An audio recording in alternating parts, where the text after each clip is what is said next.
type of examples are imperative sentences.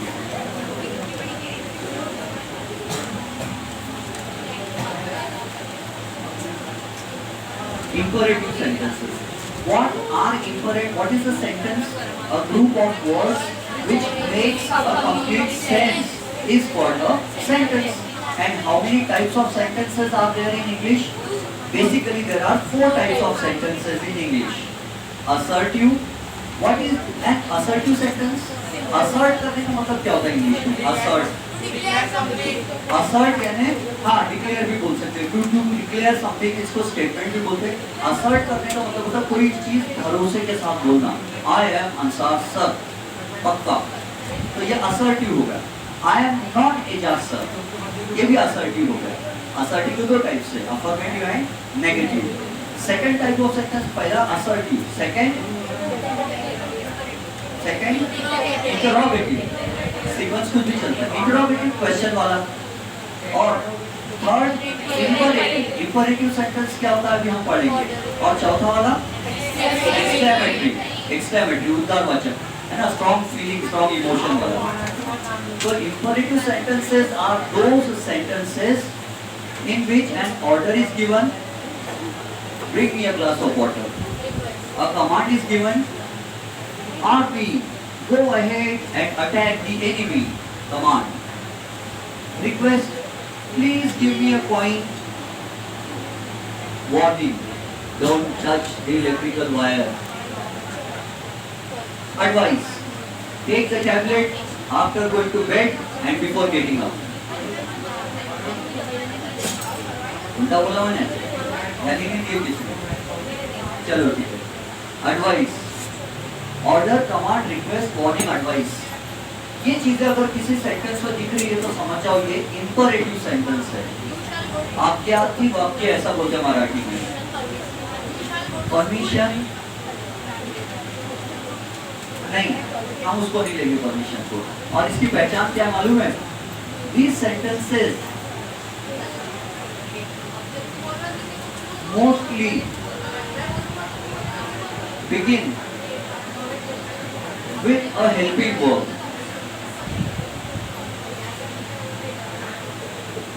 With a helping verb. Actually वो उससे चालू होंगे ना.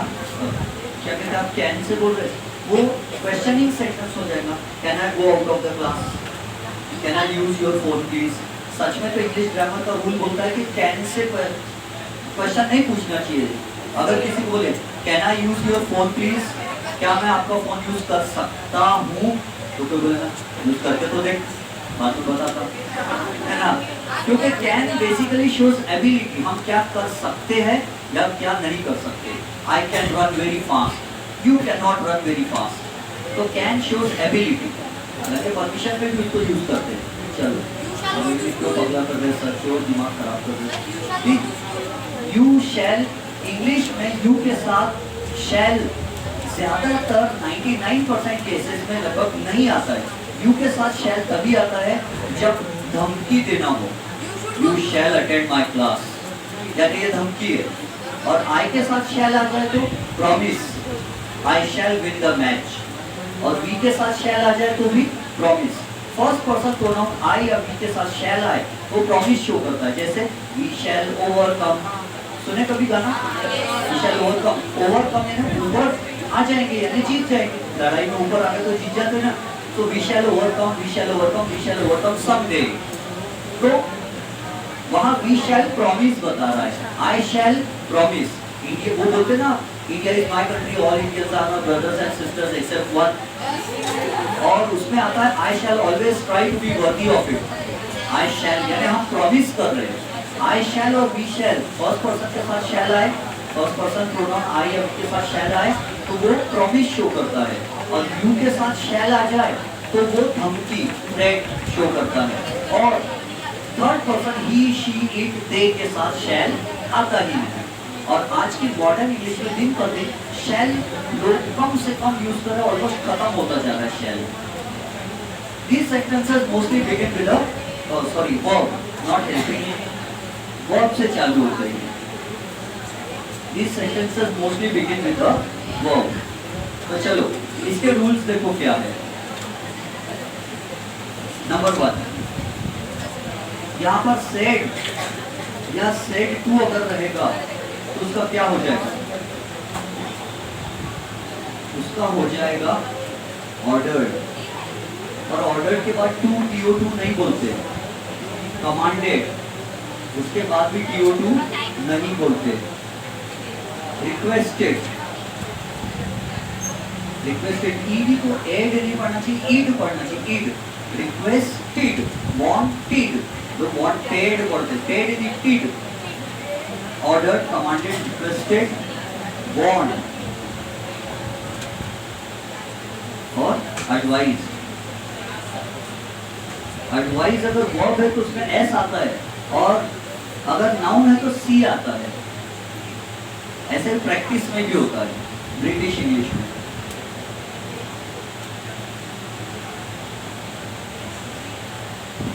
सेट का, अब सेट का टोल्ड नहीं होगा, सेट का आस्क्ड नहीं होगा, क्या होगा?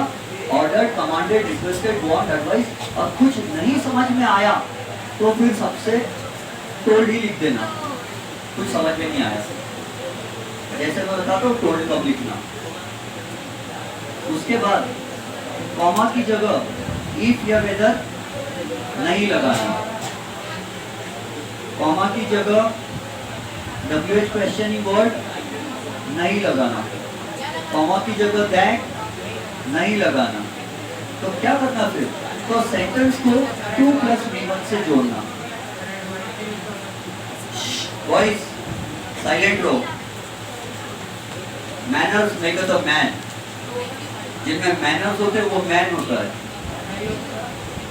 TO2 + V1। आगे आप कुछ समझदार हो तो TO2 + V1 से हम जोड़ेंगे। कैसे? तो एग्जांपल्स में समझेंगे।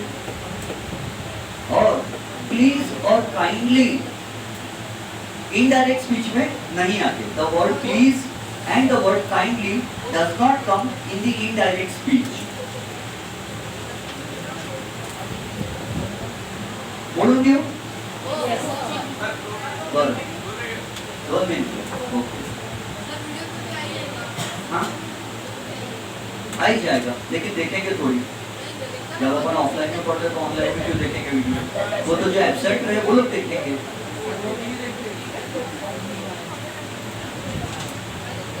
जब पेरेंट्स मीटिंग होगी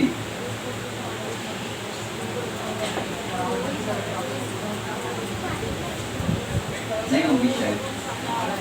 चलो ठीक है, write down. Example number 1, the boss said to the servant, the boss said to the servant, comma into inverted commas, bring a glass of water right now. Right now means एकदम अभी। Bring a glass of water right now. हाँ, क्या होगा? अब हम समझ के boss है तो सर्वेंट को क्या कर रहा हूँ? Request, bring me a glass of water। ऐसा नहीं, वो क्या कर रहा हूँ? Bring me a glass of water। तो order, the boss ordered the servant a glass of water। Very good। ये कॉमा की जगह क्या लगाएंगे हम? TO2, और 2 के बाद हमेशा वर्ब का फर्स्ट फॉर्म आता है, और ये ब्रिंग का भी हम स्मॉल कर देंगे। तो bring glass of water, to bring a glass of water. और क्या होगा? Right then. नाउ का क्या होता है? देन। एट दैट टाइम भी लिख सकते हैं, राइट एट दैट टाइम जब बोले तो।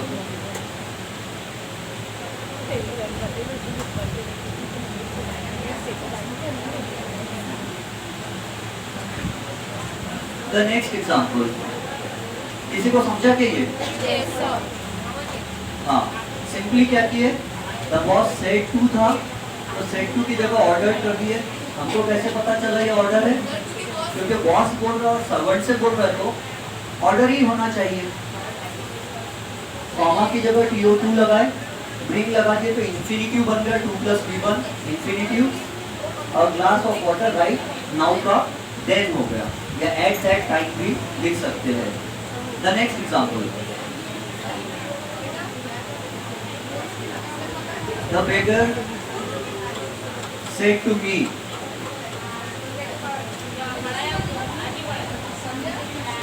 The beggar said to me,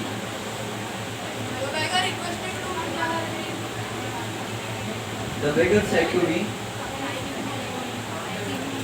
inverted commas में कोटेशन मार्क्स में पहले वर्ड का पहला लेटर कैपिटल होता है। Please give a coin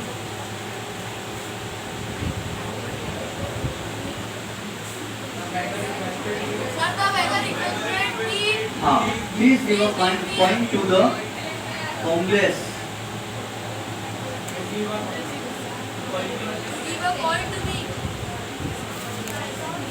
home और हाउस में डिफरेंस पता है ना आपको? House is only a building, house यानी सिर्फ बिल्डिंग, अपने इमोशंस नहीं जुड़े हुए उससे, वो मकान है। और होम यानी घर, संसार, यानी a place where are emotions are. हाँ, तो जैसे अपने मम्मी क्या करते हैं तो हाउस वाइफ नहीं बोलना चाहिए, बिल्डिंग की पत्नी हाउस वाइफ। हाँ, होम मेकर बोलना चाहिए। हाउस मेकर बोल सकते हैं क्या? मिस्त्री बन जाएंगे मम्मी हाउस मेकर, तो होम मेकर जो हाउस को होम बनाती है। और एक ऑथर है, एक राइटर है, PLINY, उसने कहा home is where the heart is, जहाँ दिल लग जाए वो घर है, वरना मकान है। The beggar said to me, please give a coin to the homeless. Requested me, the beggar requested me, यहाँ टू नहीं आएगा, ठीक है? सेड टू का रिक्वेस्टेड, मी प्लीज नहीं आएगा। प्लीज से क्या पता चला कि ये रिक्वेस्ट है, प्लीज ने हमें बताया कि ये रिक्वेस्ट है। The beggar requested me to give a coin to the homeless।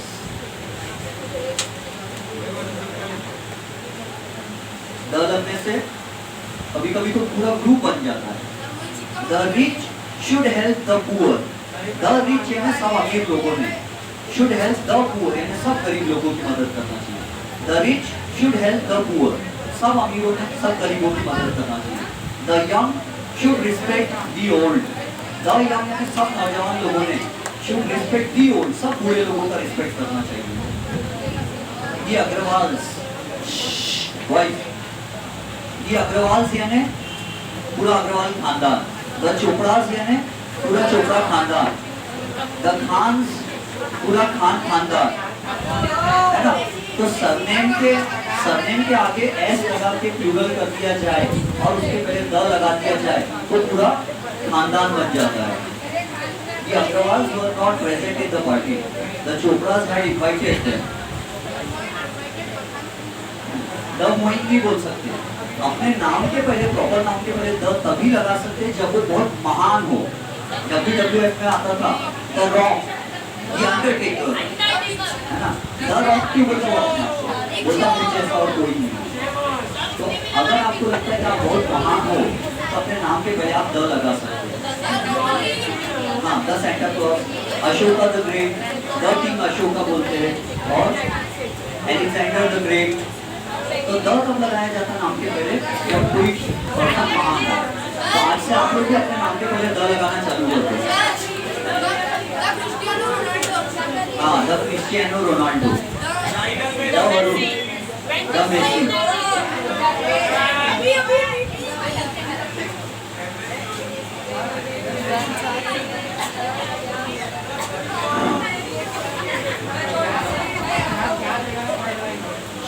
Voice आपकी आवाज बढ़ रही है, कुछ करना पड़ेगा उसके लिए। The doctor said to the patient, The doctor said to the patient,